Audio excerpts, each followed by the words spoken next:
ಎಲ್ಲರಿಗೂ ನಮಸ್ಕಾರಗಳು. ನೇಮಕಾತಿಗಳು ಆರಂಭ ಆಗಿದೆ. ನೀವೆಲ್ಲರೂ ಕೂಡ ಅದ್ಭುತವಾಗಿ ಅಧ್ಯಯನವನ್ನು ಮಾಡ್ತಾ ಇದ್ದೀರಾ ಅಂತ ಹೇಳಿ ನಾನು ಭಾವಿಸ್ತೀನಿ. ಇವತ್ತಿನ ತರಗತಿಯಲ್ಲಿ ನಾವು KPSC ಆಗಿರ್ಬೋದು ಅಥವಾ ಕರ್ನಾಟಕ ಪರೀಕ್ಷಾ ಪ್ರಾಧಿಕಾರ ಈ ಹಿಂದೆ ನಡೆಸಿರುವಂತಹ ಪರೀಕ್ಷೆಗಳ ಒಂದು ಪ್ರಶ್ನೆ ಪತ್ರಿಕೆಯನ್ನು ಅಧ್ಯಯನವನ್ನು ಮಾಡಿದಂಥ ಸಂದರ್ಭದಲ್ಲಿ ನಮಗೆ ಈ ಸಮಾಜಶಾಸ್ತ್ರ ಅನ್ನುವಂತಹ ಒಂದು ವಿಭಾಗದಿಂದ ಪ್ರಶ್ನೆಗಳು ಬರ್ತಿರುವಂಥದ್ದನ್ನು ನಾವು ನೋಡ್ತೀವಿ. ಹಾಗೆ ಸಿಲೆಬಸ್ನಲ್ಲೂ ಕೂಡ ಭಾರತೀಯ ಸಮಾಜ ಅಂತ ಹೇಳಿ ಸಿಲೆಬಸನ್ನು ನಮಗೆ ಕೊಟ್ಟಿದ್ದಾರೆ. ಹಾಗಾಗಿ ಈ ಒಂದು ವಿಭಾಗದ ಕುರಿತು ನಾವು ಅಧ್ಯಯನವನ್ನು ಮಾಡಬೇಕಾಗತ್ತೆ. ಉದಾಹರಣೆಗೆ ಕಳೆದ PDO ಎಕ್ಸಾಮನ್ನು ನಾವು ಗಮನಿಸಿದಂಥ ಸಂದರ್ಭದಲ್ಲಿ 6ರಿಂದ 7 ಪ್ರಶ್ನೆಗಳು ಸಮಾಜಶಾಸ್ತ್ರದಿಂದ ಬಂದಿದೆ. ಕೆಲವೊಂದು ಪ್ರಶ್ನೆ ಪತ್ರಿಕೆಯಲ್ಲಿ 1-2 ಪ್ರಶ್ನೆಗಳು ಬರ್ಬೋದು, ಅಥವಾ ಕೆಲವೊಂದು ಪ್ರಶ್ನೆ ಪತ್ರಿಕೆಗಳಲ್ಲಿ ಬರ್ದೇನೇ ಇರಬಹುದು. ಆದರೆ ಸಿಲೆಬಸ್ಸಲ್ಲಿ ನಮಗೆ ಯಾವ ವಿಷಯಗಳನ್ನು ಕಲಿಬೇಕು ಅಂತ ಹೇಳಿ ಕೊಟ್ಟಿರ್ತಾರಲ್ಲ, ಅವುಗಳ ಬಗ್ಗೆ ನಾವು ಕಲಿಲೇಬೇಕು. ಅದು ಪ್ರಶ್ನೆ ಬಂದರೂ ಕಲಿಬೇಕು, ಪ್ರಶ್ನೆ ಬರದೇ ಹೋದರೂ ಕೂಡ ಕಲಿಬೇಕು. ನೋಡಿ, PDO ಎಕ್ಸಾಮಲ್ಲಿ 6ರಿಂದ 7 ಪ್ರಶ್ನೆ ಬರುತ್ತೆ ಅಂತ ಯಾರೂ ಅಂದ್ಕೊಂಡಿರಲಿಲ್ಲ ಸಮಾಜಶಾಸ್ತ್ರದಲ್ಲಿ, ಆದರೆ ಬಂದಿದೆ. ಹಾಗಾಗಿ ಈ ರೀತಿ ಅನ್ಎಕ್ಸ್ಪೆಕ್ಟೆಡ್ ಆಗಿ ಕ್ವಶನ್ಸ್ಗಳು ಬರುತ್ತೆ. ಯಾವಾಗ ಈ ರೀತಿ ಅನ್ಎಕ್ಸ್ಪೆಕ್ಟೆಡ್ ಕ್ವಶನ್ಸ್ಗಳು ಬರುತ್ತೋ ಅಲ್ಲೇ ನಮ್ಮ ರ್ಯಾಂಕ್ ಅನ್ನುವಂಥದ್ದು ನಿರ್ಧಾರ ಆಗುತ್ತೆ. ಏಕೆಂದರೆ ಆ ಸಬ್ಜೆಕ್ಟನ್ನು ಓದಿರುವಂಥವ್ರು ಯಾರಾದರೂ ಇದ್ದರೆ ಅವರು 6 ಪ್ರಶ್ನೆಗಳಿಗೆ ಸರಿ ಉತ್ತರವನ್ನು ಕೊಡ್ತಾರೆ. ನಾವು ಓದಿಲ್ಲ ಅಂತ ಹೇಳಿದ್ರೆ ನಾವು ಹಿಂದೆ ಉಳಿತೀವಿ. ಹಾಗಾಗಿ ನಾನು ಹೇಳುವಂಥದ್ದು ಸಿಲೆಬಸ್ನಲ್ಲಿ ಕೊಟ್ಟಿರುವಂಥ ಪ್ರತಿಯೊಂದು ಟಾಪಿಕನ್ನು ನಾವು ಓದಲೇಬೇಕಾಗಿರುತ್ತೆ. ಓಕೆ, ಸಮಾಜಶಾಸ್ತ್ರ ಅಂತ ಬಂದಂಥ ಸಂದರ್ಭದಲ್ಲಿ ಇದೊಂದು ದೊಡ್ಡ ಟಾಪಿಕ್ ಅಂತಲೇ ಹೇಳ್ಬೋದು. ಆದರೆ ನಾವು ನಮ್ಮ ಪರೀಕ್ಷೆಗೆ ಬೇಕಾಗುವಷ್ಟು ಮಾತ್ರ ಅಧ್ಯಯನವನ್ನು ಮಾಡಬೇಕಾಗತ್ತೆ. ಹಾಗಾಗಿ ಯಾವ ಸೋರ್ಸನ್ನು ನಾವು ತಗೊಳ್ಬೇಕು ಅಂತ ಹೇಳಿದ್ರೆ, ನಮ್ಮ ಕರ್ನಾಟಕದ ಫಸ್ಟ್ PUC ಮತ್ತು ಸೆಕೆಂಡ್ PUCಯ ಸೋಷಾಲಜಿ ಟೆಕ್ಸ್ಟ್ ಬುಕ್ ಬರುತ್ತೆ. ಈ ಒಂದು ಟೆಕ್ಸ್ಟ್ ಬುಕ್ನಲ್ಲಿರುವಂತಹ ಒಂದು ಚಾಪ್ಟರ್ಸ್ ಏನಿದೆ, ಇದನ್ನು ಓದ್ಕೊಂಡ್ರೆ ನನಗನ್ಸಿರೋ ಪ್ರಕಾರ ಎನಫ್ ಅಂತ ಅನಿಸುತ್ತೆ. ಇದ್ರ ಜೊತೆಗೆ ಒಂದಿಷ್ಟು ಕ್ವಶನ್ಸ್ಗಳನ್ನು ನಾವು ಬಿಡಿಸ್ಬಿಟ್ರೆ ಸಮಾಜಶಾಸ್ತ್ರವನ್ನು ಒಂದು ಹಂತಕ್ಕೆ ನಾವು ಅಧ್ಯಯನವನ್ನು ಮುಗಿಸ್ತೀವಿ. ಹಾಗಾಗಿ ಇದೇ ಒಂದು ಟೆಕ್ಸ್ಟ್ ಬುಕ್ನ ಆಧಾರವಾಗಿ ಈ ಹಿಂದೆ ಬಂದಿರುವಂಥ ಪ್ರಶ್ನೆಗಳನ್ನು ತೆಗೆದುಕೊಂಡು ಅದರ ಮೇಲೆ ನಾನಿವತ್ತು ತರಗತಿಗಳನ್ನು ಮಾಡ್ತಾ ಹೋಗ್ತೀನಿ. ಓಕೆ, ನಾನು ಇಲ್ಲಿ ಕೊಟ್ಟಿದ್ದೀನಿ ನೋಡಿ. ಪ್ರಶ್ನೆಗಳು ಇವೆಲ್ಲವೂ ಕೂಡ ಬಂದಿರುವಂಥದ್ದು. ಇವುಗಳ ಆಧಾರದ ಮೇಲೆ ನಾವಿವತ್ತು ತರಗತಿಗಳನ್ನು ನೋಡ್ತಾ ಹೋಗೋಣ. ಓಕೆ, ಇಲ್ಲಿ ನಾನು ಚಾಪ್ಟರ್ ಸಮೇತ ಕೊಟ್ಟಿದ್ದೀನಿ. ಯಾಕೆಂದರೆ ಯಾವ ಚಾಪ್ಟರ್ಸಲ್ಲಿ ನಿಮಗೆ ಪ್ರಶ್ನೆಗಳು ಬರುತ್ತೆ ಅಂತ ಹೇಳಿ. ಐ ಥಿಂಕ್ ಇದು ಫಸ್ಟ್ PUC ಟೆಕ್ಸ್ಟ್ ಬುಕ್ ಅಂತ ಅನಿಸುತ್ತೆ. ಅದರಲ್ಲಿ ಫಸ್ಟ್ ಚಾಪ್ಟರ್ ಇದೆ ಸಮಾಜಶಾಸ್ತ್ರದ ಸ್ವರೂಪ ಅಂತ ಹೇಳಿ. ಇದರಲ್ಲಿ ನಮ್ಗೆ ಏನು ಇಂಪಾರ್ಟೆಂಟ್ ಆಗುತ್ತೆ ಅಂತ ಹೇಳಿದ್ರೆ, ಇಲ್ಲಿ ಸಮಾಜಶಾಸ್ತ್ರಜ್ಞರನ್ನು ಕೊಟ್ಟಿದ್ದಾರೆ. ಉದಾಹರಣೆಗೆ ನೋಡಿ, ಆಗಸ್ಟ್ ಕಾಮ್ಟ್ ಅವರಿದ್ದಾರೆ, ಕಾರ್ಲ್ ಮಾರ್ಕ್ಸ್ ಅವರಿದ್ದಾರೆ, ಮ್ಯಾಕ್ಸ್ ವೆಬರ್ ಅವರಿದ್ದಾರೆ. ನಮ್ಮ ಭಾರತ ಅಂತ ಬಂದಾಗ ಡಾಕ್ಟರ್ GS ಗುರ್ರೆ ಅವರಿದ್ದಾರೆ, ಶ್ರೀನಿವಾಸ್ ಅವರಿದ್ದಾರೆ, ಶ್ರೀಮತಿ ಇರಾವತಿ ಕರ್ವೆ ಅವರಿದ್ದಾರೆ, ಡಾಕ್ಟರ್ AR ದೇಸಾಯಿ ಅವರಿದ್ದಾರೆ. ಇವರ ಮೇಲೆ ಪ್ರಶ್ನೆಗಳು ಬಂದಿದೆ ಮತ್ತು ಮುಂದಿನ ದಿನಗಳಲ್ಲಿ ಸಮಾಜಶಾಸ್ತ್ರ ವಿಭಾಗದಿಂದ ಪ್ರಶ್ನೆಗಳು ಬರುತ್ತೆ. ಹಾಗಾಗಿ ಇವರು ಪ್ರತಿಪಾದನೆಯನ್ನು ಮಾಡಿರುವಂಥ ಸಿದ್ಧಾಂತಗಳ ಬಗ್ಗೆ, ಇವರು ರಚನೆಯನ್ನು ಮಾಡಿರುವಂತಹ ಕೃತಿಗಳ ಬಗ್ಗೆ, ಹಾಗೆ ಇವರ ಒಂದಿಷ್ಟು ಸ್ಟೇಟ್ಮೆಂಟ್ಗಳಿರುತ್ತೆ. ಅವುಗಳ ಬಗ್ಗೆ ನಾವು ಅಧ್ಯಯನವನ್ನು ಮಾಡ್ತಾ ಹೋಗೋಣ. ಓಕೆ, ಮೊದಲಿಗೆ ಸಮಾಜಶಾಸ್ತ್ರ ಸಮಾಜ ವಿಜ್ಞಾನಗಳಲ್ಲಿ ಅತ್ಯಂತ ಕಿರಿಯ ವಿಜ್ಞಾನ ಅಂತ ಹೇಳಿ ಅನ್ನಿಸ್ಕೊಳ್ಳುತ್ತೆ. ಇತ್ತೀಚೆಗೆ ಅಂದರೆ ಕ್ರಿಸ್ತಶಕ 19ನೇ ಶತಮಾನದ ಫ್ರಾನ್ಸ್ನ ತತ್ವಜ್ಞಾನಿಯಾದಂತಹ ಆಗಸ್ಟ್ ಕಾಮ್ಟ್ ಅವರು ಸಮಾಜಶಾಸ್ತ್ರದ ಪಿತಾಮಹ ಅಂತ ಹೇಳಿ ಇವರನ್ನು ಪರಿಗಣಿಸಲಾಗತ್ತೆ. ಯಾಕೆ ಅಂತ ಹೇಳಿದ್ರೆ, ಇವರು 1839ರಲ್ಲಿ ಪಾಸಿಟಿವ್ ಫಿಲಾಸಫಿ ಅಂತ ಹೇಳಿ ಒಂದು ವಿಷಯದ ಕುರಿತಾಗಿ ಅಧ್ಯಯನವನ್ನು ಮಾಡಿ ಉಪನ್ಯಾಸವನ್ನು ಕೂಡ ನೀಡ್ತಾರೆ. ಈ ಒಂದು ಅಧ್ಯಯನದಲ್ಲಿ ಅವರು ಮೊಟ್ಟ ಮೊದಲ ಬಾರಿಗೆ ಸಮಾಜಶಾಸ್ತ್ರ ಅಂತ ಹೇಳಿ ಪದ ಬಳಕೆಯನ್ನು ಮಾಡ್ತಾರೆ. ಹಾಗೆ ಮಾನವ ಸಮಾಜವನ್ನು ವೈಜ್ಞಾನಿಕವಾಗಿ ಮತ್ತು ಸಮಗ್ರ ರೀತಿಯಲ್ಲಿ ಅಧ್ಯಯನವನ್ನು ಮಾಡ್ತಾರೆ.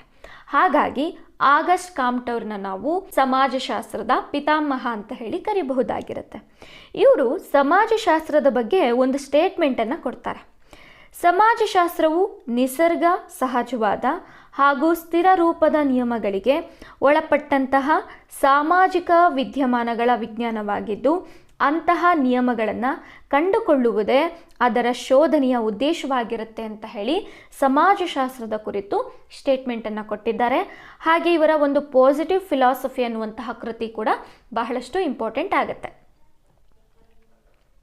ಇದಾದ ನಂತರದಲ್ಲಿ ನಮ್ಮ ಸಮಾಜದ ಬಗ್ಗೆ ಮಾತನಾಡಿರುವಂತಹ ಒಂದಿಷ್ಟು ಕೃತಿಗಳನ್ನು ನಾವು ನೋಡೋದಾದರೆ, ಮಹಾಕಾವ್ಯಗಳಾದಂತಹ ರಾಮಾಯಣ ಮತ್ತು ಮಹಾಭಾರತದಲ್ಲೂ ಕೂಡ ಸಮಾಜದ ಕುರಿತಾದಂತಹ ಮಾಹಿತಿಗಳನ್ನು ನಾವು ನೋಡ್ಬೋದು. ಕೌಟಿಲ್ಯನ ಅರ್ಥಶಾಸ್ತ್ರದಲ್ಲೂ, ಮನುವಿನ ಧರ್ಮಶಾಸ್ತ್ರ ಮತ್ತು ಮನುಸ್ಮೃತಿಯಲ್ಲೂ, ಗ್ರೀಕ್ನ ದಾರ್ಶನಿಕ ಅಂತ ಹೇಳಿ ಹೆಸರುವಾಸಿಯಾಗಿರುವ ಪ್ಲೇಟೋರವರು ಬರೆದಿರುವಂತಹ ರಿಪಬ್ಲಿಕ್ ಅನ್ನುವಂತಹ ಒಂದು ಕೃತಿಯಲ್ಲಿ, ಅರಿಸ್ಟಾಟಲ್ನ ಪಾಲಿಟಿಕ್ಸ್ ಮತ್ತು ಎಥಿಕ್ಸ್ ಅನ್ನುವಂತಹ ಕೃತಿಯಲ್ಲಿ, ರೋಮ್ ದೇಶದ ಸಿಸಿರೋ ಅವರು ಬರೆದಿರುವಂತಹ ಆನ್ ಜಸ್ಟಿಸ್ ಅನ್ನುವಂತಹ ಕೃತಿಯಲ್ಲಿ, ಚೀನಾ ದೇಶದ ಕನ್ಫ್ಯೂಷಿಯನ್ ಅವರು ಬರೆದಿರುವಂತಹ ಆನ್ ಲೆಕ್ಸ್ ಅನ್ನುವಂತಹ ಒಂದು ಕೃತಿಯಲ್ಲೂ ಕೂಡ ನಾವು ಸಮಾಜಶಾಸ್ತ್ರದ ವಿಷಯಗಳನ್ನು ನಾವು ನೋಡ್ಬೋದಾಗಿರುತ್ತೆ. ಹಾಗೆ ಅರಬ್ನ ಚಿಂತಕರಾದಂತಹ ಇಬ್ಬನ್ ಖಲ್ಡಾನ್ ಅವರು ಬರೆದಿರುವಂತಹ ಮಕಾದೀಮ್ ಅನ್ನುವಂತಹ ಒಂದು ಕೃತಿಯಲ್ಲೂ ಕೂಡ ನಾವು ಸಮಾಜಶಾಸ್ತ್ರದ ಕುರಿತಾದಂತಹ ಮಾಹಿತಿಗಳನ್ನು ನಾವು ನೋಡ್ತಾ ಹೋಗ್ಬೋದು. ಇದು ಕೂಡ ಟೆಕ್ಸ್ಟ್ ಬುಕ್ಕಲ್ಲೇ ಕೊಟ್ಟಿರುವಂತಹ ಮಾಹಿತಿ ಆಗಿರುತ್ತೆ. ಓಕೆ, ಸೊ ಇದಾದ ನಂತರದಲ್ಲಿ ನಮಗೆ ವೆರಿ ಇಂಪಾರ್ಟೆಂಟು ಆಗಸ್ಟ್ ಕಾಮ್ಟ್ ಅವರು. ಸೊ ಇವರು ಯಾವೆಲ್ಲ ರೀತಿಯಾದಂತಹ ಒಂದು ಸಿದ್ಧಾಂತಗಳನ್ನು ಪ್ರತಿಪಾದನೆಯನ್ನು ಮಾಡಿದ್ದಾರೆ ಅಂತ ಹೇಳಿ ನೋಡೋಣ. ಆಗಸ್ಟ್ ಕಾಮ್ಟ್ ಅವರು, ಸೊ ಇವರು ಸಮಾಜಶಾಸ್ತ್ರವನ್ನು 2 ಭಾಗಗಳನ್ನಾಗಿ ಮಾಡ್ತಾರೆ. ಮೊದಲನೆಯದು ಸಾಮಾಜಿಕ ಸ್ಥಿತಿಶಾಸ್ತ್ರ, ನಂತರದಲ್ಲಿ ಸಾಮಾಜಿಕ ಚಲನಶಾಸ್ತ್ರ ಅಂತ ಹೇಳಿ. ಹಾಗೆ ಇವರು 2 ಪುಸ್ತಕಗಳನ್ನು ಬರೀತಾರೆ, ಪಾಸಿಟಿವ್ ಫಿಲಾಸಫಿ ಅಂತ ಹೇಳಿ ಮತ್ತು ಪಾಸಿಟಿವ್ ಪಾಲಿಟಿಕ್ಸ್ ಅಂತ ಹೇಳಿ. ನಂತರದಲ್ಲಿ ಇವರು ಬೌದ್ಧಿಕ ವಿಕಾಸ ಹಾಗೂ ಸಾಮಾಜಿಕ ಪ್ರಗತಿಗೆ ನೇರವಾದ ಸಂಬಂಧವಿದ್ದು ಇದಕ್ಕೆ ಅನ್ವಯಿಸುವಂತೆ 3 ಹಂತಗಳ ಸೂತ್ರವನ್ನು ವಿವರಿಸಿದ್ದಾರೆ. ಸೊ ಫಸ್ಟ್ ಒನ್ ಬಂದು ಧರ್ಮಶಾಸ್ತ್ರೀಯ ಹಂತ, ಅಮೂರ್ತ ಹಂತ ಹಾಗೂ ವೈಜ್ಞಾನಿಕ ಹಂತ ಅಂತ ಹೇಳಿ. ಸೊ ಇಲ್ಲಿ ಏನು ಹೇಳ್ತಾ ಇದ್ದಾರೆ ಅಂದರೆ, ಬೌದ್ಧಿಕ ವಿಕಾಸ, ಒಬ್ಬ ವ್ಯಕ್ತಿಯ ಬೌದ್ಧಿಕ ವಿಕಾಸ ಹೇಗಾಗುತ್ತೆ ಅನ್ನುವಂಥದ್ದು ಆತನ ಸಾಮಾಜಿಕ ಪ್ರಗತಿಗೆ ಸಂಬಂಧಪಟ್ಟಿರುತ್ತೆ ಅಂತ ಹೇಳ್ತಾ ಇದ್ದಾರೆ. ಸೊ ನಿಮಗೆ ಉದಾಹರಣೆಗಳನ್ನು ಕೊಡ್ತಾ ಹೋದರೆ ಅರ್ಥ ಆಗುತ್ತೆ. ಧರ್ಮಶಾಸ್ತ್ರೀಯ ಹಂತ ಅಂತ ಹೇಳಿದ್ರೆ, ಈ ಹಂತದಲ್ಲಿ ಮಾನವರ ಎಲ್ಲ ಚಿಂತನೆಗಳು, ಎಲ್ಲ ಆಲೋಚನೆಗಳು ಅತಿಲೌಕಿಕ ಶಕ್ತಿಗಳ ಬಗೆಗಿನ ಶ್ರದ್ಧೆ ಮತ್ತು ಧಾರ್ಮಿಕ ವಿಚಾರಗಳಿಂದ ಮಾರ್ಗದರ್ಶನವಾಗಿರುತ್ತೆ ಅಂತ ಹೇಳಿ ಹೇಳ್ತಾ ಇದ್ದಾರೆ. ಇದು ಒಂದು ನಿರ್ದಿಷ್ಟ ದೇವರ ಬಗೆಗಿನ ನಂಬಿಕೆಯನ್ನು ಪ್ರತಿಪಾದಿಸುತ್ತೆ ಅಂತ ಹೇಳಿ ಹೇಳ್ತಾ ಇದ್ದಾರೆ.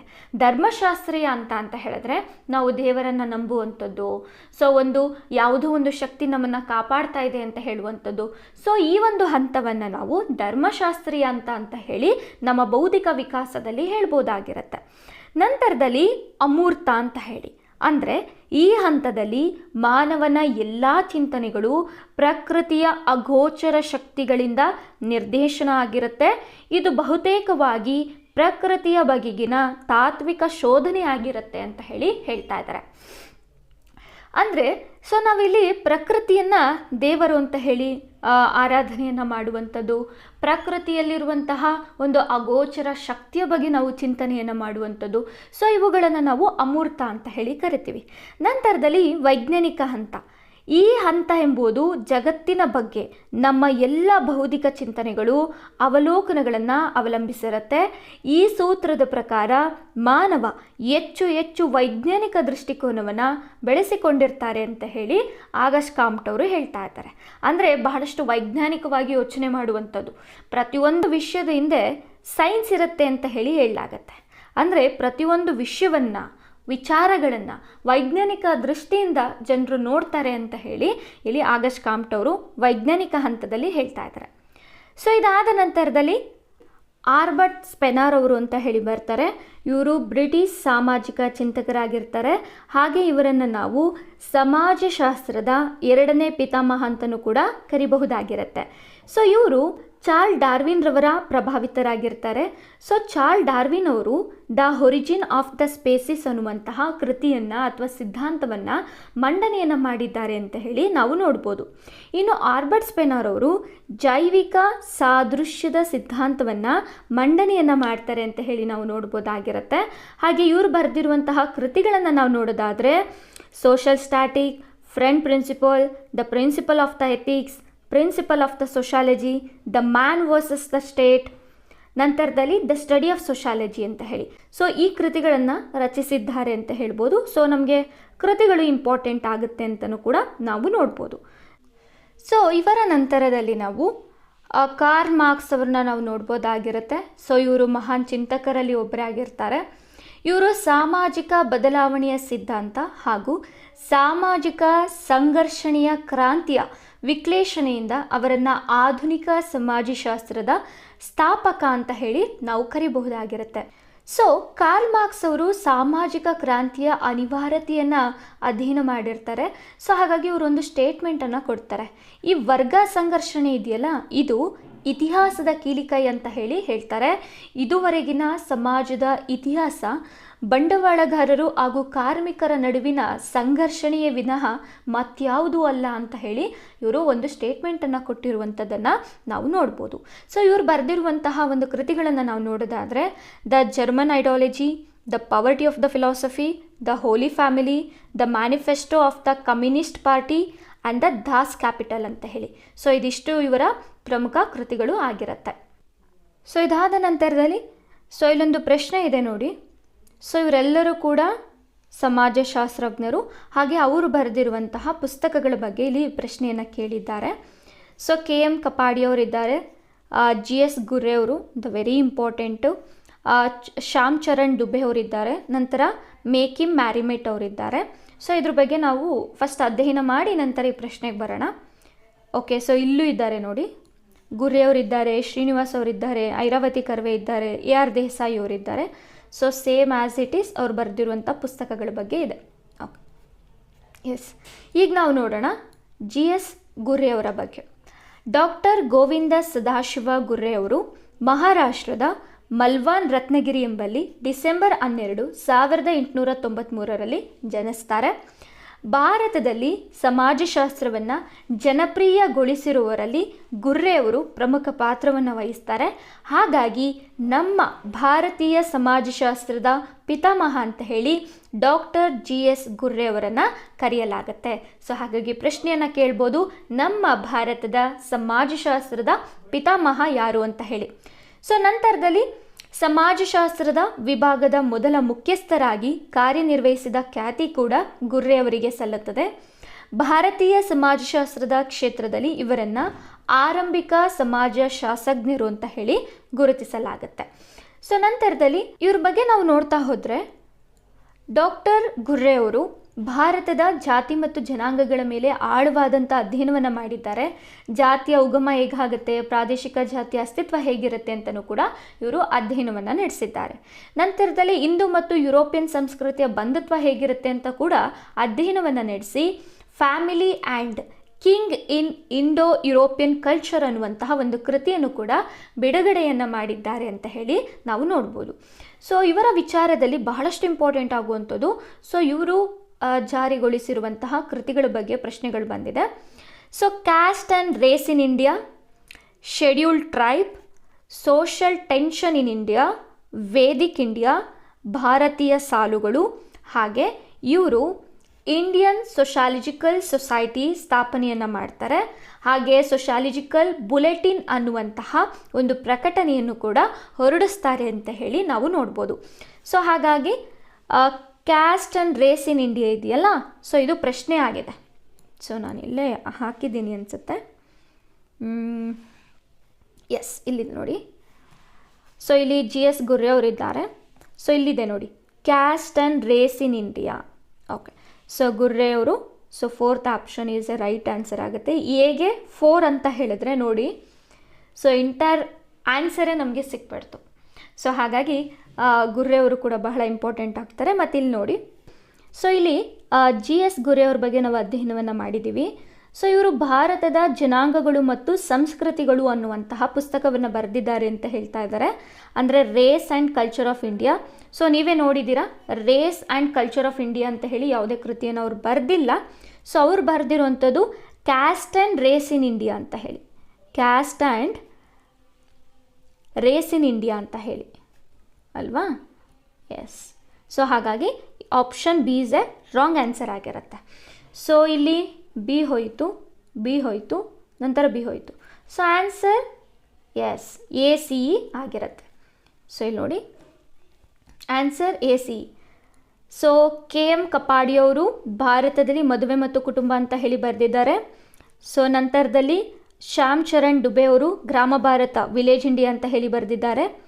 ಸೊ ನಂತರದಲ್ಲಿ DN ದನಗರೆ ಅವರು ಭಾರತೀಯ ಸಮಾಜಶಾಸ್ತ್ರದಲ್ಲಿ ವಿಷಯಗಳು ಮತ್ತು ದೃಷ್ಟಿಕೋನ ಅಂತ ಹೇಳಿ ಬರೆದಿದ್ದಾರೆ.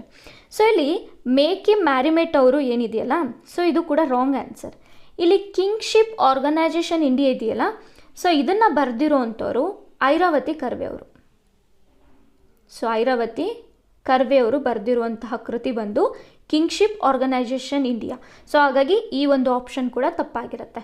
ಸೊ ಈ ರೀತಿಯಲ್ಲಿ ಪ್ರಶ್ನೆಗಳು ಬಂದಿರೋದನ್ನು ನಾವು ನೋಡ್ಬೋದು. ಸೊ ಐರಾವತಿ ಕರ್ವೆ ಬಗ್ಗೆ ಕೂಡ ನಾವು ಮುಂದಿನ ಒಂದು ಸ್ಲೈಡಲ್ಲಿ ನೋಡ್ತೀವಿ. ಓಕೆ, ನಾವು ನೋಡೋಣ ಡಾಕ್ಟರ್ MS ಶ್ರೀನಿವಾಸ್ರವರ ಬಗ್ಗೆ. ಸೊ ಡಾಕ್ಟರ್ ಮೈಸೂರು ನರಸಿಂಹಾಚಾರ್ ಶ್ರೀನಿವಾಸ್ರವರು ಭಾರತದ ಆರಂಭಿಕ ಸಮಾಜಶಾಸ್ತ್ರಜ್ಞರು. ಓಕೆ, ಸೊ ಇಲ್ಲಿ ಡಾಕ್ಟರ್ MS ಶ್ರೀನಿವಾಸ್ರವರು ಪ್ರಸಿದ್ಧ ಸಮಾಜಶಾಸ್ತ್ರಜ್ಞರು ಆಗಿರುತ್ತಾರೆ.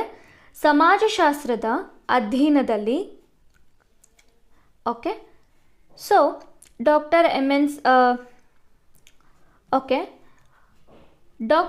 MS ಶ್ರೀನಿವಾಸ್ರವರು ಓಕೆ, ಸೊ ಡಾಕ್ಟರ್ MN ಶ್ರೀನಿವಾಸ್ರವರು ಪ್ರಸಿದ್ಧ ಸಮಾಜಶಾಸ್ತ್ರಜ್ಞರು ಆಗಿರ್ತಾರೆ. ಸೊ ಇವರು ಒಂದು ವಿಚಾರವನ್ನು ಹೇಳ್ತಾರೆ. ಸಮಾಜಶಾಸ್ತ್ರದ ಅಧ್ಯಯನದಲ್ಲಿ ಗ್ರಾಂಥಿಕ ದೃಷ್ಟಿಕೋನಕ್ಕೆ ಅಂದರೆ ಬುಕ್ ವ್ಯೂ ಇರುತ್ತಲ್ಲ, ಅದರ ಬದಲಿಗೆ ಕ್ಷೇತ್ರ ಅಧ್ಯಯನ ಅಂದರೆ ಫೀಲ್ಡ್ ವರ್ಕ್ ಇದರಿಂದ ಬಹಳಷ್ಟು ಜನಪ್ರಿಯರಾಗಿದ್ದಾರೆ ಅಂತ ಹೇಳಿ. ಓಕೆ, ಸೊ ಡಾಕ್ಟರ್ MN ಶ್ರೀನಿವಾಸ್ರವರು ಪ್ರಸಿದ್ಧ ಸಮಾಜಶಾಸ್ತ್ರಜ್ಞರು ಆಗಿರ್ತಾರೆ. ಇವರು ಒಂದು ವಿಚಾರವನ್ನು ಮಂಡನೆ ಮಾಡ್ತಾರೆ. ಸಮಾಜಶಾಸ್ತ್ರದ ಅಧ್ಯಯನದಲ್ಲಿ ಗ್ರಾಂಥಿಕ ದೃಷ್ಟಿಕೋನಕ್ಕೆ ಅಂದರೆ ಬುಕ್ ವ್ಯೂ ಬದಲಿಗೆ ಕ್ಷೇತ್ರ ಅಧ್ಯಯನ ಅಂದರೆ ಫೀಲ್ಡ್ ವರ್ಕ್ ಇದರಿಂದ ಹೆಚ್ಚು ಜನಪ್ರಿಯರಾಗಿದ್ದಾರೆ ಅಂತ ಹೇಳಿ. ಸೊ ಸಮಾಜಶಾಸ್ತ್ರ ಅಂತ ಹೇಳಿದ್ರೆ ನಾವೆಲ್ಲರೂ ಏನು ಮಾಡ್ತೀವಿ ಅಂದರೆ ಪುಸ್ತಕದಲ್ಲಿ ಏನು ಕೊಟ್ಟಿದ್ದಾರೆ ಸೊ ಅದನ್ನು ಓದ್ತೀವಿ.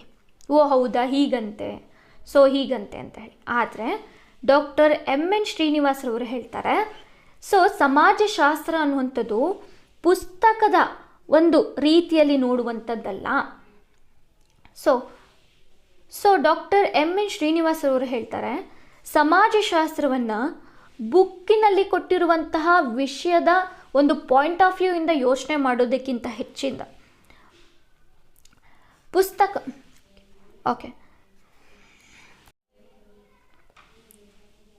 ಓಕೆ, ಸೊ ಡಾಕ್ಟರ್ MN ಶ್ರೀನಿವಾಸ್ರವರು ಹೇಳ್ತಾರೆ, ಸಮಾಜಶಾಸ್ತ್ರ ಅನ್ನುವಂಥದ್ದನ್ನು ಪುಸ್ತಕದಲ್ಲಿರುವಂತಹ ವಿಷಯಗಳ ದೃಷ್ಟಿಕೋನದಿಂದ ನೋಡೋದಕ್ಕಿಂತ ಹೆಚ್ಚಾಗಿ ನಾವೇನು ಮಾಡಬೇಕಾಗತ್ತೆ, ಫೀಲ್ಡ್ಗೆ ಇಳಿಬೇಕು. ಸೊ ಫೀಲ್ಡಲ್ಲಿ ಅಂದರೆ ಸಮಾಜದಲ್ಲಿ ಹೇಗೆಲ್ಲ ನಡೀತಾ ಇದೆ, ಸಮಾಜದಲ್ಲಿ ಜನರು ಎದುರಿಸ್ತಿರುವಂತಹ ಸಮಸ್ಯೆಗಳು ಹೇಗಿದೆ, ಅವರ ದೃಷ್ಟಿಕೋನ ಹೇಗಿದೆ ಅಂತ ಹೇಳಿ ನಾವು ಜನರ ಮಧ್ಯೆ ಅಧ್ಯಯನವನ್ನು ಮಾಡಬೇಕಾಗತ್ತೆ. ಸೊ ಇದನ್ನು ನಾವು ಫೀಲ್ಡ್ ವರ್ಕ್ ಅಂತ ಹೇಳಿ ಕರಿತೀವಿ. ಸೊ ಅಂದರೆ ಕ್ಷೇತ್ರ ಅಧ್ಯಯನ ಅಂದರೆ ಸಮಾಜದ ಮಧ್ಯೆ ಇದ್ದು ಸಮಾಜವನ್ನು ಅರ್ಥ ಮಾಡಿಕೊಂಡು ಸೊ ಅಲ್ಲಿನ ಜನರ ದೃಷ್ಟಿಕೋನವನ್ನು ಅಧ್ಯಯನ ಮಾಡುವಂಥದ್ದು ಸಮಾಜಶಾಸ್ತ್ರ ಅಂತ ಹೇಳಿ ಇವರು ಹೇಳ್ತಾರೆ. ಸೊ ನಂತರದಲ್ಲಿ ಇವರು religion and society among the Coorgs of South India ಅಂದರೆ ದಕ್ಷಿಣ ಭಾರತದ ಕೊಡವರ ಧರ್ಮ ಮತ್ತು ಸಮಾಜದ ಕುರಿತು ಇವರು ಪ್ರಸಿದ್ಧವಾದಂತಹ ಕೃತಿಯನ್ನು ಕೂಡ ರಚನೆಯನ್ನು ಮಾಡಿದ್ದಾರೆ. ಅಂದರೆ ಕೂರ್ಗ್, ಸೊ ಈ ಪ್ರದೇಶದ ಬಗ್ಗೆ ಇವರು ಒಂದು ಕೃತಿಯನ್ನು ರಚಿಸಿದ್ದಾರೆ ಅಂತ ಹೇಳಿ ನಾವು ನೋಡ್ಬೋದಾಗಿರುತ್ತೆ. ಇದಾದ ನಂತರದಲ್ಲಿ ಸೊ ಭಾರತೀಯ ಸಮಾಜದ ಸಾಮಾಜಿಕ ಪರಿವರ್ತನೆಯ ವಿಶ್ಲೇಷಣೆಯಲ್ಲಿ ಸೊ MN ಶ್ರೀನಿವಾಸ್ರವರು ಸಂಸ್ಕೃತಕರಣ, ಪಾಶ್ಚಾತ್ಯೀಕರಣ ಹಾಗೆ ಡಾಮಿನೆಂಟ್ ಕ್ಯಾಸ್ಟ್ ಅನ್ನುವಂತಹ ಪರಿಚಯವನ್ನು ಮಾಡಿದ್ದಾರೆ. ಸೊ ಡಾಮಿನೆಂಟ್ ಕ್ಯಾಸ್ಟ್ ಅನ್ನುವಂಥದ್ದು ಪ್ರಶ್ನೆ ಆಗಿದೆ. ಸೊ ಪ್ರಶ್ನೆ ಇದೆ ಮುಂದೆ, ಸೊ ನಾನು ಸ್ಲೈಡಲ್ಲಿ ತೋರಿಸ್ತೀನಿ. ಸೊ ಇಲ್ಲಿ ಪಾಶ್ಚಾತ್ಯೀಕರಣ ಪ್ರಕ್ರಿಯೆ ಎಂಬುವಂಥದ್ದು ಭಾರತೀಯ ಸಮಾಜದಲ್ಲಿ ಒಂದು ಹೊಸ ಗಣ್ಯರೆಂಬ ಅನ್ನುವಂತಹ ವಿಭಾಗವನ್ನು ತಿಳಿಸುತ್ತೆ ಅಂತ ಹೇಳಿ ನಾವು ನೋಡ್ಬೋದಾಗಿರುತ್ತೆ. ಸೊ ಇವರು ಬರೆದಿರುವಂತಹ ಕೃತಿಗಳನ್ನು ನಾವು ನೋಡೋದಾದರೆ Indian villages, caste in modern India and other essence, social change in modern India, remembered village, 21ನೇ ಶತಮಾನದಲ್ಲಿ ಜಾತಿ ಮತ್ತು ಅದರ ಹೊಸ ರೂಪ ಅಂತ ಹೇಳಿ ಕೃತಿಗಳನ್ನು ಬರೆದಿದ್ದಾರೆ. ಓಕೆ, ಸೊ ಇದಿಷ್ಟು ಕೂಡ ಎನ್ ಶ್ರೀನಿವಾಸರವರು ಬರೆದಿರುವಂತಹ ಕೃತಿಗಳಾಗಿರುತ್ತೆ. ಹಾಗೆ ಇದು ಅವರು ಪ್ರತಿಪಾದನೆಯನ್ನು ಮಾಡಿರುವಂತಹ ಪರಿಕಲ್ಪನೆ ಆಗಿರುತ್ತೆ. ಸೊ ಇವೆರಡೂ ಕೂಡ ಬಹಳಷ್ಟು ಇಂಪಾರ್ಟೆಂಟ್ ಆಗಿರುತ್ತೆ. ಓಕೆ, ಸೊ ಮುಂದೆ ನಾವು ಡಾಕ್ಟರ್ ಇರಾವತಿ ಕರ್ವೆ ಅವರ ಬಗ್ಗೆ ನಾವು ನೋಡ್ತಾ ಹೋಗೋಣ. ಡಾಕ್ಟರ್ ಇರಾವತಿ ಕರ್ವೆ ಅವರು ಪ್ರತಿಭಾವಂತ ಹಾಗೂ ಒಬ್ಬ ಉತ್ತಮ ಸಮಾಜ ಶಾಸ್ತ್ರಜ್ಞೆ ಅಂತ ಹೇಳಿ ನಾವು ಕರಿಬಹುದು. ನಮ್ಮ ಭಾರತದ ಪ್ರಪ್ರಥಮ ಮಹಿಳಾ ಸಮಾಜಶಾಸ್ತ್ರಜ್ಞೆ ಯಾರು ಅಂತ ಹೇಳಿದ್ರೆ ಸೊ ಡಾಕ್ಟರ್ ಇರಾವತಿ ಕರ್ವೆಯವರು ಆಗಿರ್ತಾರೆ. ಕರ್ವೆಯವರ ಅಧ್ಯಯನ ಆಸಕ್ತಿಯ ಕ್ಷೇತ್ರ ಬಹಳಷ್ಟು ವಿಸ್ತಾರವಾಗಿದೆ. ಭಾರತೀಯ ಸಮಾಜ, ಸಾಮಾಜಿಕ ಸಂಸ್ಥೆಗಳು ಮತ್ತು ಬಂಧುತ್ವ ಇವರ ವಿಶೇಷ ಆಸಕ್ತಿಯ ಅಧ್ಯಯನ ಕ್ಷೇತ್ರಗಳಾಗಿರುತ್ತೆ. ಭಾರತೀಯ ಸಮಾಜವನ್ನು ಮತ್ತು ಇಲ್ಲಿನ ಸಂಸ್ಥೆಗಳನ್ನು ಬಂಧುತ್ವ ವ್ಯವಸ್ಥೆಯ ಮೂಲಕ ಅರ್ಥೈಸಿಕೊಳ್ಳುವುದು ಅವರ ಮುಖ್ಯ ಪ್ರಯತ್ನವಾಗಿರುತ್ತೆ ಅಂತ ಹೇಳಿ ನಾವು ನೋಡ್ಬೋದು. ಸೊ ಇವರು ಬರೆದಿರುವಂತಹ ಕೃತಿಗಳನ್ನು ನಾವು ನೋಡ್ತಾ ಹೋದರೆ ಕಿಂಗ್ಶಿಪ್ ಆರ್ಗನೈಜೇಷನ್ ಇಂಡಿಯಾ, ಸೊ ಇದು ಆಲ್ರೆಡಿ ಪ್ರಶ್ನೆ ಆಗಿದೆ. Hindu society on interpretation, family in India, land and people of Maharashtra, Yuganta ಪ್ರಶ್ನೆ ಆಗಿದೆ. ಆಮ್ಚಿ ಸಂಸ್ಕೃತಿ, ಮರಾಠಿ ಲೋಕಾಂಚಿ ಸಂಸ್ಕೃತಿ, ಹಿಂದೂ ಸಾಮಾಜಿಕ ಸಮಾಜ ರಚನಾ ಅಂತ ಹೇಳಿ ಮರಾಠಿ ಕೃತಿಗಳನ್ನು ರಚಿಸಿದ್ದಾರೆ ಅಂತ ಹೇಳಿ ನಾವು ನೋಡ್ಬೋದಾಗಿರುತ್ತೆ. ಸೊ ಇದಿಷ್ಟು ಕೂಡ ಇರಾವತಿ ಕರ್ವೆ ಅವರಿಗೆ ಸಂಬಂಧಪಟ್ಟಂಥ ಮಾಹಿತಿ ಆಗಿರುತ್ತೆ. ಸೊ ಇದಾದ ನಂತರದಲ್ಲಿ ನಾವು AR ದೇಸಾಯಿ ಅವ್ರ ಬಗ್ಗೆ ಮಾಹಿತಿಯನ್ನು ನೋಡ್ತಾ ಹೋಗೋಣ. ಅಕ್ಷಯ್ ರಮಲಲಾಲ್ ದೇಸಾಯಿ ಅವರು ಕ್ರಿಸ್ತ ಶಕ 1915ರಲ್ಲಿ ಜನಿಸಿದ್ದಾರೆ. ಬೊಂಬಾಯಿ ವಿಶ್ವವಿದ್ಯಾನಿಲಯದಲ್ಲಿ GS ಗುರ್ರೆ ಅವರ ವಿದ್ಯಾರ್ಥಿಯಾಗಿದ್ದ ಇವರು ತದನಂತರ ಅದೇ ವಿಶ್ವವಿದ್ಯಾನಿಲಯದಲ್ಲಿ ಪ್ರಾಧ್ಯಾಪಕರಾಗಿ ಇಲಾಖೆಯ ಮುಖ್ಯಸ್ಥರಾಗಿ ಕಾರ್ಯವನ್ನು ನಿರ್ವಹಿಸಿದ್ದಾರೆ ಅಂತ ಹೇಳಿ ನಾವು ನೋಡ್ಬೋದು. ಸಮಾಜಶಾಸ್ತ್ರೀಯ ಅಧ್ಯಯನದಲ್ಲಿ ಮಾರ್ಕ್ಸ್ವಾದಿ ದೃಷ್ಟಿಕೋನವನ್ನು ಅನುಸರಿಸುತ್ತಿದ್ದ ಇವರನ್ನು ಮಾರ್ಕ್ಸ್ವಾದಿ ಸಮಾಜಶಾಸ್ತ್ರಜ್ಞರು ಅಂತ ಹೇಳಿ ಕರೆಯಲಾಗತ್ತೆ. ಸೊ ಇವರು ಬರೆದಿರುವಂತಹ ಕೃತಿಯನ್ನು ನಾವು ನೋಡೋದಾದರೆ the social background of Indian nationalism ಅನ್ನುವಂತಹ ಒಂದು ಅತ್ಯುತ್ತಮವಾದ ಕೃತಿಯನ್ನು ಇವರು ರಚನೆಯನ್ನು ಮಾಡಿದ್ದಾರೆ ಅಂತ ಹೇಳಿ ನಾವು ನೋಡ್ಬೋದು. ಸೊ ಇದಾದ ನಂತರದಲ್ಲಿ AR ದೇಸಾಯಿ ಅವರು ಕಲ್ಯಾಣ ರಾಜ್ಯದ ಬಗ್ಗೆ ಬರೆದಿದ್ದು, ಅವರ ಪ್ರಕಾರ ಕಲ್ಯಾಣ ರಾಜ್ಯ ಅನ್ನುವಂಥದ್ದು ಪ್ರಜಾಸತ್ತಾತ್ಮಕ ರಾಜ್ಯವಾಗಿದ್ದು ಮಿಶ್ರ ಅರ್ಥ ವ್ಯವಸ್ಥೆಯನ್ನು ಒಳಗೊಂಡಿರುತ್ತೆ ಅಂತ ಹೇಳಿ ಇವರೊಂದು ಸ್ಟೇಟ್ಮೆಂಟನ್ನು ಕೊಟ್ಟಿದ್ದಾರೆ. ಹಾಗೆ ಕಾರ್ಲ್ ಮಾರ್ಕ್ಸ್ನ ರಾಜ್ಯದ ಸೂತ್ರಗಳ ಬಗ್ಗೆ ಬರೆಯುತ್ತಾ ದೇಸಾಯಿಯವರು ರಾಜಕೀಯ ಸ್ವತಂತ್ರ ಹಾಗೂ ಕಾನೂನಿನ ಆಳ್ವಿಕೆಯನ್ನು ಕಲ್ಯಾಣ ರಾಜ್ಯಗಳು ಎತ್ತಿ ಹಿಡಿಯಬೇಕು ಅಂತ ಹೇಳಿ ವಾದವನ್ನು ಮಾಡ್ತಾರೆ. ಸೊ ಇದಾದ ನಂತರದಲ್ಲಿ ದೇಸಾಯಿಯವರು rural sociology in India is very important. Rural sociology in India ಅಂತ ಹೇಳಿ ಭಾರತದಲ್ಲಿ ಗ್ರಾಮೀಣ ಸಮಾಜಶಾಸ್ತ್ರ ಅನ್ನುವಂತಹ ಕೃತಿಯನ್ನು ಬರೆದಿದ್ದಾರೆ ಅಂತ ಹೇಳಿ ನೋಡ್ಬೋದು. ಹಾಗೆ ಇಂಡಿಯನ್ ಸೋಷಾಲಜಿಕಲ್ ಸೊಸೈಟಿಯ ಚುನಾಯಿತ ಅಧ್ಯಕ್ಷರಾಗಿ ಇವರು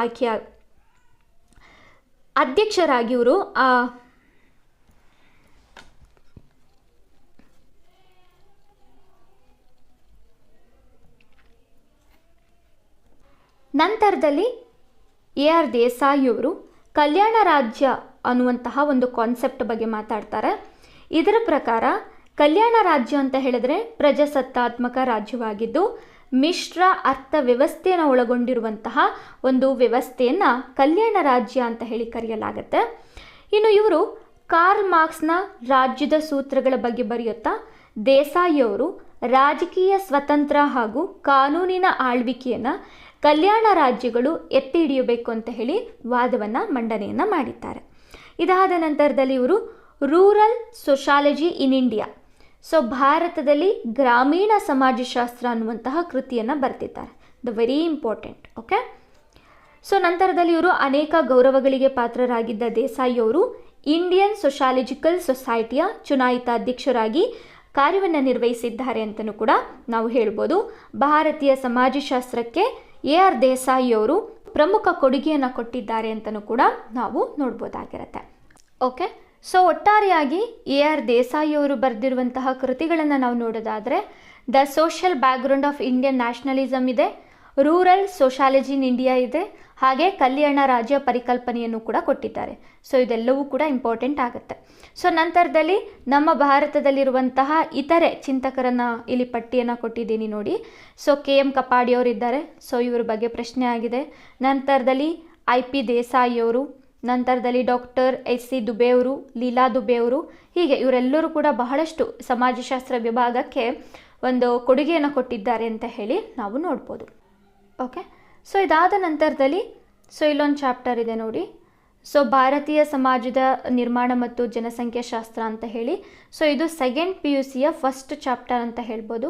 ಸೊ ಇಲ್ಲಿ ಪ್ರಾಂತೀಯತೆ, ಭಾಷೆ ಮತ್ತು ಜನಾಂಗೀಯ ಅಂಶಗಳ ಬಗ್ಗೆ ಹೇಳಿದ್ದಾರೆ. ಸೊ ಹಾಗಾಗಿ ಅದು ಕೂಡ ನಮ್ಮ ಎಕ್ಸಾಮ್ ದೃಷ್ಟಿಯಿಂದ ಬಹಳಷ್ಟು ಇಂಪಾರ್ಟೆಂಟ್ ಆಗುತ್ತೆ. ಸೊ ಇಲ್ಲಿ ಭಾರತದ ಜನಾಂಗೀಯ ಸಮೂಹಗಳ ಬಗ್ಗೆ ಕೊಟ್ಟಿದ್ದಾರೆ. ಡಾಕ್ಟರ್ BS ಗುಹಾ ಅವರು ಭಾರತೀಯ ಜನಸಮೂಹದಲ್ಲಿ 6 ಪ್ರಮುಖ ಜನಾಂಗೀಯ ಮೂಲಗಳನ್ನು ಗುರುತಿಸಿದ್ದಾರೆ. ಸೊ ಇವುಗಳ ಬಗ್ಗೆ ಪ್ರಶ್ನೆಗಳು ಬರ್ತಾ ಇರುತ್ತೆ. ಸೊ ನಮ್ಮ ಭಾರತದಲ್ಲಿ 6 ರೀತಿಯ ಜನಾಂಗೀಯ ಮೂಲಗಳನ್ನು ನಾವು ನೋಡ್ಬೋದಾಗಿರುತ್ತೆ.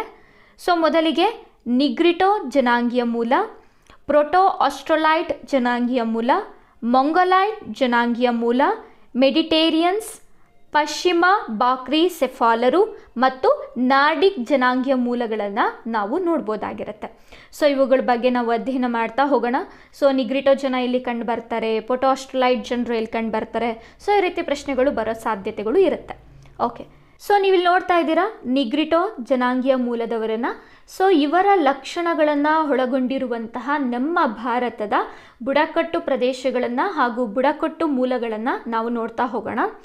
ನಮ್ಮ ದಕ್ಷಿಣ ಭಾರತದ ಕಾಡಾರ್, ಇರುಳ, ಪಣಿಯನ್ ಅನ್ನುವಂತಹ ಬುಡಕಟ್ಟುಗಳಲ್ಲಿ, ಹಾಗೆಯೇ ಅಂಡಮಾನ್ ದ್ವೀಪಗಳಲ್ಲಿ ಕಂಡುಬರುವಂತಹ ಹೊಂಗೆ ಮತ್ತು ಜಾರ್ವ ಬುಡಕಟ್ಟಿನಲ್ಲಿ, ಹಂಗಾಮಿ ನಾಗ ಬುಡಕಟ್ಟಿನಲ್ಲಿ, ಹಾಗೆ ರಾಜಮಹಲ್ ಪರ್ವತಗಳಲ್ಲಿ ಕಂಡುಬರುವಂತಹ ಬಡಿಗ ಬುಡಕಟ್ಟಿನಲ್ಲಿ ಈ ರೀತಿಯಾದಂತಹ ಜನಾಂಗೀಯ ಮೂಲಗಳನ್ನು, ಲಕ್ಷಣಗಳನ್ನು ನಾವು ನೋಡ್ಬೋದಾಗಿರುತ್ತೆ. ಸೊ ನಮಗೆ ಪ್ರಶ್ನೆಗಳು ಹೇಗೆ ಬರುತ್ತೆ ಅಂದರೆ, ಹೊಂಗೆ ಮತ್ತು ಜಾರ್ವ ಬುಡಕಟ್ಟಿನವರು ಎಲ್ಲಿ ಕಂಡುಬರ್ತಾರೆ? ಅಂಡಮಾನ್ ದ್ವೀಪಗಳಲ್ಲಿ ಕಂಡುಬರ್ತಾರೆ.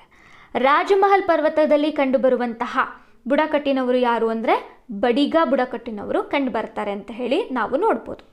ಸೊ ಇದಾದ ನಂತರದಲ್ಲಿ ನಾವು ಪ್ರೋಟೋ ಆಸ್ಟ್ರೊಲಾಯ್ಡ್ ಸಮೂಹವನ್ನು ನಾವು ನೋಡೋದಾದರೆ ಇವರು ಮಧ್ಯ ಭಾರತದ ಬಹಳಷ್ಟು ಬುಡಕಟ್ಟುಗಳ ಸಮೂಹಕ್ಕೆ ಇವರು ಸೇರಿರ್ತಾರೆ. ಇಂಡೋ ಆರ್ಯನ್ಯರು ಈ ಸಮೂಹವನ್ನು ದಾಸ್ಯ, ದಸ್ಯು ಮತ್ತು ನಿಷಾದ ಅನ್ನುವಂತಹ ಪದಗಳಿಂದ ಇವರನ್ನು ಕರೀತಾ ಇದ್ರು ಅಂತ ಹೇಳಿ ನಾವು ನೋಡ್ಬೋದು. ಸೊ ಇದಾದ ನಂತರದಲ್ಲಿ ಮೊಂಗೊಲೈಡ್ ಜನಾಂಗೀಯ ಮೂಲವನ್ನು ನೋಡಬೇಕಾಗತ್ತೆ. ಸೊ ಇಲ್ಲಿ ನೀವು ಫೋಟೋದಲ್ಲಿ ನೋಡ್ತಾ ಇದ್ದೀರಾ ಮೊಂಗೊಲೈಡ್ ಜನಾಂಗೀಯ ಮೂಲದವರನ್ನು. ಸೊ ಇದರಲ್ಲಿ ನಾವು 2 ಪಂಗಡಗಳನ್ನು ನಾವು ನೋಡ್ತೀವಿ. ಒಂದು ಪಾಲಿಯೋ ಮೊಂಗೊಲೈಡ್, ನಂತರದಲ್ಲಿ ಟಿಬೇಟೋ ಮೊಂಗೊಲೈಡ್ ಅಂತ ಹೇಳಿ. ಸೊ ಹಿಮಾಲಯ ಪ್ರಾಂತ್ಯ ಆಗಿರ್ಬೋದು, ಈಶಾನ್ಯ ಭಾಗದ ಬುಡಕಟ್ಟು ಸಮೂಹಗಳಲ್ಲಿ ನಾವು ಮೊಂಗೊಲೈಡ್ ಪ್ರವರ್ಗಕ್ಕೆ ಸೇರಿದಂತಹ ಜನರ ಜನಾಂಗೀಯ ಮೂಲಗಳನ್ನು, ಲಕ್ಷಣಗಳನ್ನು ನಾವು ನೋಡ್ಬೋದಾಗಿರುತ್ತೆ. ಇನ್ನು ಅಸ್ಸಾಂ, ಪಶ್ಚಿಮ ಬಂಗಾಳ, ಮಣಿಪುರ, ತ್ರಿಪುರ ರಾಜ್ಯಗಳಲ್ಲಿ ನಾವು ಮೊಂಗೊಲೈಡ್ ಜನಾಂಗದ ಕೆಲ ಲಕ್ಷಣಗಳನ್ನು ಕೂಡ ನಾವು ನೋಡ್ಬೋದಾಗಿರುತ್ತೆ. ಸೊ ಇದಾದ ನಂತರದಲ್ಲಿ ಪಶ್ಚಿಮ ಬಾಕ್ರಿ ಸೆಫಾಲರು ಅಂತ ಹೇಳಿ ಅಲ್ಪನಾಯ್ಕ್, ದಿನಾರಿಕ್, ಅರ್ಮೆನಾಯ್ಡ್ ಅನ್ನುವಂತಹ 3 ಉಪವಿಭಾಗಗಳನ್ನು ನೋಡ್ತೀವಿ. ಉತ್ತರ ಮತ್ತು ಪಶ್ಚಿಮ ಭಾರತದ ಕೆಲ ಸಮೂಹಗಳಲ್ಲಿ ಅಲ್ಫನಾಯ್ಡ್ ಮತ್ತು ದಿನಾರಿಕ್ ಅನ್ನುವಂತಹ ಲಕ್ಷಣಗಳು ಕಂಡುಬರುತ್ತೆ. ಪಾರ್ಸಿ ಜನ ಸಮೂಹವು ಅರ್ಮೆನಾಯ್ಡ್ ಜನಾಂಗೀಯ ಲಕ್ಷಣಗಳನ್ನು ಹೊಂದಿದ್ದಾರೆ ಅಂತ ಹೇಳಿ ನಾವು ನೋಡ್ಬೋದಾಗಿರುತ್ತೆ. ನಂತರದಲ್ಲಿ ನಾವು ಮೆಡಿಟೇರಿಯನ್ ಅಂತ ಹೇಳಿ ನಾವು ನೋಡ್ಬೋದು. ಸೊ ನಮ್ಮ ದ್ರಾವಿಡ ಭಾಷೆಗಳು ಮತ್ತು ಸಂಸ್ಕೃತಿಗಳೊಂದಿಗೆ ನಿಕಟ ಸಂಬಂಧ ಹೊಂದಿರುವಂಥದ್ದನ್ನು ನೋಡ್ಬೋದು. ಅಂದರೆ ನಮ್ಮ ದಕ್ಷಿಣ ಭಾರತದಲ್ಲಿ ಕಂಡುಬರುವಂತಹ ಜನಾಂಗೀಯ ಲಕ್ಷಣಗಳಿಗೂ ಮೆಡಿಟೇರಿಯನ್ ಜನಾಂಗೀಯ ಮೂಲದ ಲಕ್ಷಣಗಳಿಗೂ ಬಹಳಷ್ಟು ಹೋಲಿಕೆ ಇದೆ ಅಂತ ಹೇಳಿ ನಾವು ನೋಡ್ಬೋದಾಗಿರುತ್ತೆ. ಸೊ ನಂತರದಲ್ಲಿ ನಮ್ಮ ಭಾರತಕ್ಕೆ ಬಂದಂತಹ ಕೊನೆಯ ಸಮೂಹ ಯಾವುದು ಅಂತ ಹೇಳಿದ್ರೆ ನಾರ್ಡಿಕ್ ಜನಾಂಗದವರು ಅಂತ ಹೇಳ್ಬೋದು. ಸೊ ಇವರು ನಮ್ಮ ಭಾರತದ ಮೇಲೆ ಬಹಳಷ್ಟು ಪ್ರಭಾವವನ್ನು ಬೀರ್ತಾರೆ ಅಂತ ಹೇಳ್ಬೋದು. ಸೊ ಇವರು ಬರೋದಕ್ಕಿಂತ ಮುಂಚಿತವಾಗಿ ನಮ್ಮ ಭಾರತದಲ್ಲಿ ಸಿಂಧೂ ಕಣಿವೆ ನಾಗರಿಕತೆಯನ್ನು ಕೂಡ ನಾವು ನೋಡ್ಬೋದಾಗಿರುತ್ತೆ. ಸೊ ಇದಿಷ್ಟು ಕೂಡ ನಮ್ಮ ಭಾರತದಲ್ಲಿ ಕಂಡುಬರುವಂತಹ 6 ಜನಾಂಗೀಯ ಮೂಲಗಳು ಆಗಿರುತ್ತೆ. ಸೊ ಇದ್ರ ಬಗ್ಗೆ ಹೇಳ್ದಂಥವ್ರು ಯಾರು ಅಂದರೆ ಡಾಕ್ಟರ್ BS ಗುಹಾ ಅವರು.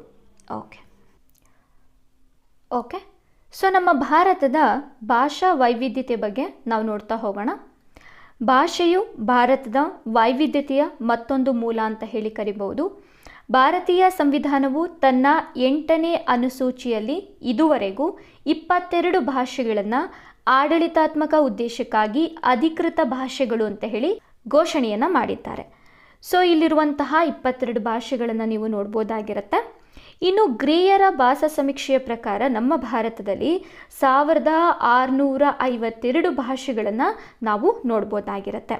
ಇನ್ನು ಈ ಭಾಷೆಗಳು ಪ್ರಮುಖವಾಗಿ 5 ಭಾಷಾ ಕುಟುಂಬಗಳಿಗೆ ಸೇರುತ್ತೆ ಅಂತ ಹೇಳಿ ನಾವು ನೋಡ್ಬೋದು.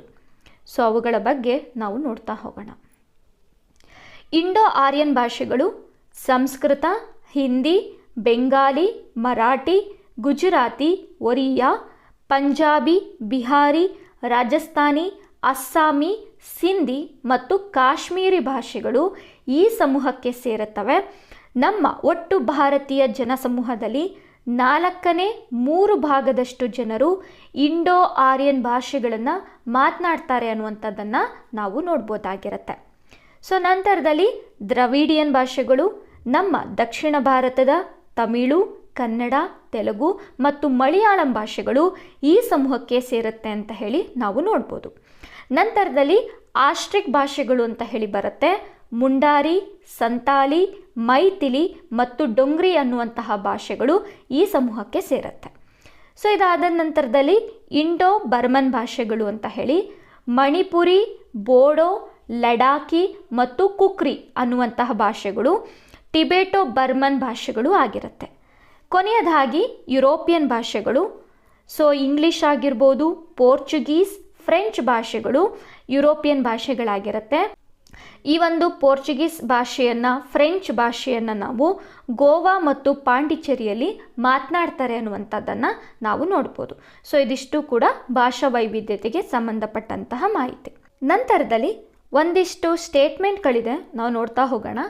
ಡಾಕ್ಟರ್ RK ಮುಖರ್ಜಿಯವರು ಹೇಳ್ತಾರೆ, ನಮ್ಮ ಭಾರತ ದೇಶ ಅನ್ನುವಂಥದ್ದು ಪಂಥಗಳು, ಪದ್ಧತಿಗಳು, ಮತಗಳು, ಸಂಸ್ಕೃತಿ, ನಂಬಿಕೆಗಳು, ಭಾಷೆಗಳು, ಜನಾಂಗೀಯ ಪ್ರಕಾರಗಳು ಮತ್ತು ಸಾಮಾಜಿಕ ವ್ಯವಸ್ಥೆಗಳನ್ನು ಒಳಗೊಂಡಿರುವಂತಹ ಒಂದು ವಸ್ತು ಸಂಗ್ರಹಾಲಯವಾಗಿದೆ ಅಂತ ಹೇಳಿ ಇವರು ಸ್ಟೇಟ್ಮೆಂಟನ್ನು ಕೊಡ್ತಾರೆ. ಸೊ ಇದಾದ ನಂತರದಲ್ಲಿ ಬೆಂಜಮಿನ್ ರವರು ಅಂತ ಹೇಳಿ ಬರ್ತಾರೆ. ಸೊ ಇವರು ಕೂಡ ರಾಷ್ಟ್ರೀಯ ಭಾವೈಕ್ಯತೆ ಬಗ್ಗೆ ಮಾತಾಡ್ತಾರೆ. ರಾಷ್ಟ್ರೀಯ ಭಾವೈಕ್ಯತೆ ಅಂತ ಹೇಳಿದ್ರೆ ದೇಶವೊಂದರ ಸಮಸ್ತ ಜನರು ಒಂದು ಸಾಮಾನ್ಯ ಅನನ್ಯತೆಯೊಂದಿಗೆ ಸ್ವಾಂಗೀಕರಣಗೊಳ್ಳುವಿಕೆಯಾಗಿದೆ ಅಂತ ಹೇಳಿ ಇವರು ಹೇಳ್ತಾರೆ. ರಾಷ್ಟ್ರೀಯ ಭಾವೈಕ್ಯತೆ ಅಂತ ಹೇಳಿ ಬಂದಂಥ ಸಂದರ್ಭದಲ್ಲಿ ಕೇಂದ್ರ ಶಿಕ್ಷಣ ಸಚಿವಾಲಯವು 1961ರಲ್ಲಿ ಡಾಕ್ಟರ್ ಸಂಪೂರ್ಣಾನಂದರ ಅಧ್ಯಕ್ಷತೆಯಲ್ಲಿ ರಾಷ್ಟ್ರೀಯ ಭಾವೈಕ್ಯತೆ ಸಮಿತಿಯನ್ನು ರಚನೆಯನ್ನು ಮಾಡುತ್ತೆ ಅಂತ ಹೇಳಿ ನಾವು ನೋಡ್ಬೋದು. ಈ ಒಂದು ಸಮಿತಿಯು ರಾಷ್ಟ್ರೀಯ ಭಾವೈಕ್ಯತೆಯನ್ನು ಪ್ರವರ್ತಿಸಲು ಮತ್ತು ಬಲಪಡಿಸಲು ಕೆಲವೊಂದಿಷ್ಟು ಸಲಹೆಗಳನ್ನು ಕೊಟ್ಟಿದ್ದಾರೆ. ಸೊ ಅವುಗಳನ್ನು ನಾವು ನೋಡ್ತಾ ಹೋಗೋಣ. ಮೊದಲಿಗೆ ಪ್ರಾಥಮಿಕ, ಮಾಧ್ಯಮಿಕ, ಕಾಲೇಜು ಮತ್ತು ವಿಶ್ವವಿದ್ಯಾಲಯದ ಹಂತಗಳಲ್ಲಿ ಪಠ್ಯಕ್ರಮವನ್ನು ಧರ್ಮ ನಿರಪೇಕ್ಷವಾಗಿ ಪುನರ್ರಚನೆಯನ್ನು ಮಾಡಬೇಕು ಅಂತ ಹೇಳ್ತಾರೆ. ಔಪಚಾರಿಕ ಶಿಕ್ಷಣದ ಜೊತೆಗೆ ರಾಷ್ಟ್ರೀಯ ಭಾವೈಕ್ಯತೆಯನ್ನು ಪ್ರೇರೇಪಿಸುವ ಪಠ್ಯೇತರ ಚಟುವಟಿಕೆಗಳಿಗೆ ಪ್ರೋತ್ಸಾಹವನ್ನು ಕೊಡಬೇಕು ಅಂತ ಹೇಳ್ತಾರೆ. ಹಾಗೆ ಪಠ್ಯಪುಸ್ತಕಗಳಲ್ಲಿ ಸುಧಾರಣೆಯನ್ನು ತರುವುದರಿಂದ ವಿದ್ಯಾರ್ಥಿಗಳಲ್ಲಿ ನಿಜವಾದ ರಾಷ್ಟ್ರೀಯ ದೃಷ್ಟಿಕೋನವನ್ನು ಬೆಳೆಯಲು ಸಹಾಯ ಆಗೋ ರೀತಿಯಲ್ಲಿರಬೇಕು. ಹಾಗೆ ತಮ್ಮ ಸಮೃದ್ಧ ಸಾಂಸ್ಕೃತಿಕ ಪರಂಪರೆಯನ್ನು ಅರಿಯಲು ಅವಕಾಶ ಕಲ್ಪಿಸಿದಾಗ ಅವರಲ್ಲಿ ತಮ್ಮ ದೇಶದ ಬಗ್ಗೆ ಹೆಮ್ಮೆ ಮೂಡುವ ರೀತಿಯಲ್ಲಿ ನೀವು ಪಠ್ಯಕ್ರಮದಲ್ಲಿ ಸುಧಾರಣೆಗಳನ್ನು ತರಬೇಕು ಅಂತ ಹೇಳಿ ಸಂಪೂರ್ಣಾನಂದರ ಅಧ್ಯಕ್ಷತೆಯ ಸಮಿತಿ ಶಿಫಾರಸುಗಳನ್ನು ಮಾಡುತ್ತೆ ಅಂತ ಹೇಳಿ ನಾವು ನೋಡ್ಬೋದು. ಇದಾದ ನಂತರದಲ್ಲಿ ಜನಸಂಖ್ಯೆಗೆ ಸಂಬಂಧಪಟ್ಟಂಥ ಒಂದಿಷ್ಟು ಮಾಹಿತಿಗಳಿದೆ. ಸೊ ಅದನ್ನು ನಾವು ನೋಡ್ತಾ ಹೋಗೋಣ. ಬಿಮಾರು ರಾಜ್ಯಗಳು ಅಂತ ಹೇಳಿ ಬರುತ್ತೆ. ಬಿಮಾರು ರಾಜ್ಯಗಳು ಅಂತ ಹೇಳಿದ್ರೆ ಜನಸಂಖ್ಯೆ ತುಂಬ ಜಾಸ್ತಿ ಇರುವಂತಹ ರಾಜ್ಯಗಳು ಅಂತಲೂ ಹೇಳ್ಬೋದು. ಹಾಗೆ ಅಭಿವೃದ್ಧಿ ಕಡಿಮೆ ಇರುವಂತಹ ರಾಜ್ಯಗಳು ಅಂತಲೂ ಕೂಡ ನಾವು ನೋಡ್ಬೋದಾಗಿರುತ್ತೆ. ಸೊ ಬಿಹಾರ, ಮಧ್ಯಪ್ರದೇಶ, ರಾಜಸ್ಥಾನ ಮತ್ತು ಉತ್ತರ ಪ್ರದೇಶ. ಸೊ ಈ ಭಾಗಗಳಲ್ಲಿ ಏನಾಗುತ್ತೆ ಅಂದರೆ ಜನಸಂಖ್ಯೆ ಜಾಸ್ತಿ ಆಗುತ್ತೆ. ಸೊ ನಿರುದ್ಯೋಗ ಕೂಡ ಜಾಸ್ತಿ ಆಗುತ್ತೆ, ಉದ್ಯೋಗದ ಅವಕಾಶಗಳು ಕೂಡ ತುಂಬ ಕಡಿಮೆ. ಸೊ ಇಂತಹ ಪ್ರದೇಶಗಳನ್ನು ನಾವು ಬಿಮಾರು ರಾಜ್ಯಗಳು ಅಂತ ಹೇಳಿ ಕರಿಬಹುದು. ಸೊ ನಂತರದಲ್ಲಿ ದೆಮಾರು ರಾಜ್ಯಗಳು ಅಂತ ಹೇಳಿ ಬರುತ್ತೆ. ಇಲ್ಲಿ ದೆಮಾರು ಅಂತ ಹೇಳಿದ್ರೆ ಡಿ ಅಂತ ಹೇಳಿದ್ರೆ ಡಾಟರ್ ಅಂತ ಹೇಳಿ, ಇ ಅಂತ ಹೇಳಿದ್ರೆ ಎಲಿಮಿನೇಷನ್ ಅಂತ ಹೇಳಿ. ಸೊ ಈ ಒಂದು ರಾಜ್ಯಗಳಿರುತ್ತಲ್ಲ, ಇಲ್ಲಿ ಯಥೇಚ್ಛು ಪ್ರಮಾಣದಲ್ಲಿ ಹೆಣ್ಣು ಭ್ರೂಣ ಹತ್ಯೆ ಪ್ರಕರಣಗಳು ಕಂಡುಬರುತ್ತೆ. ಹಾಗೆ ಗಂಡು ಮಕ್ಕಳಿಗೆ ಯಥೇಚ್ಛು ಪ್ರಮಾಣದಲ್ಲಿ ಪ್ರಾಶಸ್ತ್ಯವನ್ನು ಕೊಡ್ತಾರೆ. ಸೊ ಪಂಜಾಬ್ ಆಗಿರ್ಬೋದು, ಹರಿಯಾಣ, ಹಿಮಾಚಲ ಪ್ರದೇಶ, ಗುಜರಾತ್, ಮಹಾರಾಷ್ಟ್ರ ರಾಜ್ಯಗಳನ್ನು ನಾವು ದೆಮಾರು ರಾಜ್ಯಗಳು ಅಂತ ಹೇಳಿ ಕರಿಬೋದು. ಮಕ್ಕಳ ಲಿಂಗಾನುಪಾತದಲ್ಲಿ ಅಪಾರವಾದ ಇಳಿಕೆ ಈ ಒಂದು ಪ್ರದೇಶದಲ್ಲಿ ಕಂಡುಬರುತ್ತೆ. ಹಾಗೆ ಹೆಣ್ಣು ಭ್ರೂಣ ಹತ್ಯೆಯ ಪ್ರಮಾಣವೂ ಕೂಡ ಹೆಚ್ಚಾಗಿರುತ್ತೆ. ಇದಾದ ನಂತರದಲ್ಲಿ ಭಾರತದ ಜನಸಂಖ್ಯಾ ನೀತಿ ಅಂತ ಹೇಳಿ ಬರುತ್ತೆ. 1952ರಲ್ಲಿ ಭಾರತ ವಿಶ್ವದಲ್ಲೇ ಪ್ರಥಮ ಬಾರಿಗೆ 1952ರಲ್ಲಿ ಭಾರತದ ಜನಸಂಖ್ಯಾ ನೀತಿಯನ್ನು ಜಾರಿಗೆ ತರುತ್ತೆ ಅಂತ ಹೇಳಿ ನಾವು ನೋಡ್ಬೋದು. ಸೊ ಇದನ್ನು ನಾವು ಕುಟುಂಬ ಯೋಜನೆ ಅಂತಲೂ ಕೂಡ ಕರಿಬಹುದು. ಆದರೆ 1977ರಲ್ಲಿ ಈ ಕುಟುಂಬ ಯೋಜನೆಯನ್ನು ಕುಟುಂಬ ಕಲ್ಯಾಣ ಅಂದರೆ ಫ್ಯಾಮಿಲಿ ವೆಲ್ಫೇರ್ ಅಂತ ಹೇಳಿ ಪುನರ್ ನಾಮಕರಣವನ್ನು ಮಾಡ್ತಾರೆ ಅಂತ ಹೇಳಿ ನಾವು ನೋಡ್ಬೋದಾಗಿರುತ್ತೆ. ಸೊ ಇದಾದ ನಂತರದಲ್ಲಿ ಭಾರತೀಯ ಜನಸಂಖ್ಯಾ ನೀತಿ ಅಂತ ಹೇಳಿ 2000ದಲ್ಲಿ ಬರುತ್ತೆ, ಭಾರತೀಯ ಜನಸಂಖ್ಯಾ ನೀತಿ. ಓಕೆ, ಸೊ ನಂತರದಲ್ಲಿ ಇಲ್ಲಿ 2ನೇ ಚಾಪ್ಟರ್ ಇದೆ. ಸೊ ಇದ್ರ ಬಗ್ಗೆ ನಾವು ಮುಂದಿನ ಒಂದು ತರಗತಿಯಲ್ಲಿ ನಾವು ನೋಡ್ತಾ ಹೋಗೋಣ. ಸೊ ಇಲ್ಲೂ ಕೂಡ ಬಹಳಷ್ಟು ಪ್ರಮುಖವಾದಂತಹ ಮಾಹಿತಿಗಳನ್ನು ನಾವು ನೋಡ್ಬೋದು. ಓಕೆ, ಸೊ ಇಲ್ಲಿವರೆಗೂ ನನ್ನ ತರಗತಿಯನ್ನು ಕೇಳಿದಂತಹ ನಿಮ್ಮೆಲ್ರಿಗೂ ಕೂಡ ಧನ್ಯವಾದಗಳು.